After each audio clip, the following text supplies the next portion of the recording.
मित्रांनो, 15 ते 31 मे दरम्यान काय होईल सिंह राशीच्या लोकांसोबत?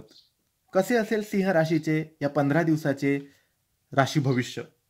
तुमची किंवा तुमच्या जवळच्या व्यक्तींची सिंह राशी असेल तर तुम्ही हे व्हिडिओ संपूर्ण बघायला पाहिजे, कारण या व्हिडिओमध्ये आम्ही तुम्हाला सांगणार आहे सिंह राशीचे 15 दिवसाचे संपूर्ण राशी भविष्य. मित्रांनो, या कालावधीत आत्मविश्वास वाढलेला तुमच्या असेल. काही महत्त्वाच्या गोष्टींमध्ये निर्णय घेण्याची वेळ येईल आणि तुम्ही ते ठामपणे घ्याल. लोकांवर प्रभाव टाकण्याची तुमची क्षमता वाढेल. यश मिळण्यासाठी फोकस ठेवा. शारीरिकदृष्ट्या हा काळ चांगला आहे, पण उष्णतेमुळे थकवा आणि त्वचेचे त्रास जाणवू शकतात. भरपूर पाणी प्या आणि थंड पचन आहार तुम्ही घ्यायला पाहिजे. मानसिक शांततेसाठी ध्यान तुम्ही करायला पाहिजे.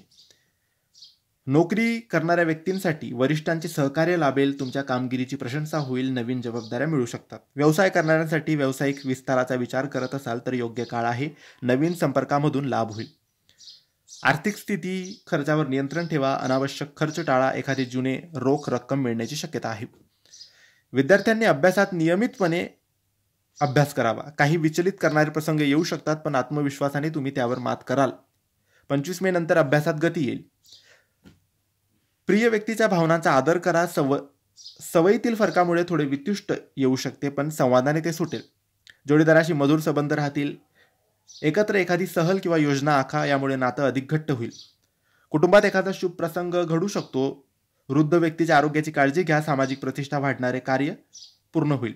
17, 22, 29 हे शुभ दिवस आहेत तुमच्यासाठी. 19 आणि 23 हे सावध राहण्याचे दिवस आहे. सूर्याचा प्रभाव अधिक असल्याने यशाची ऊर्जा तुमच्याकडे आहे. गुरु व शनीची युती आर्थिक स्थैर्य आणि दूरगामी योजनांमध्ये मदत करेल.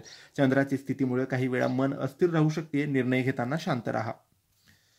एकूणच हा काळ सिंह राशीच्या व्यक्तींना ठाम निर्णय, सकारात्मक ऊर्जा आणि आत्मविश्वास यामुळे यश देणारा ठरेल. तुमच्या नेतृत्व गुणाचा योग्य तुम्ही वापर करायला पाहिजे. हे होते सिंह राशीचे संपूर्ण मासिक राशी भविष्य. तुम्हाला माहिती कशी वाटली आम्हाला नक्की कळवा, आणि माहिती आवडली असेल तर लाईक आणि शेअर करा. काही प्रश्न असतील तर कमेंट्सद्वारे विचारा. आमच्या चॅनलला सबस्क्राईब करायला विसरू नका. धन्यवाद. श्री स्वामी समर्थ.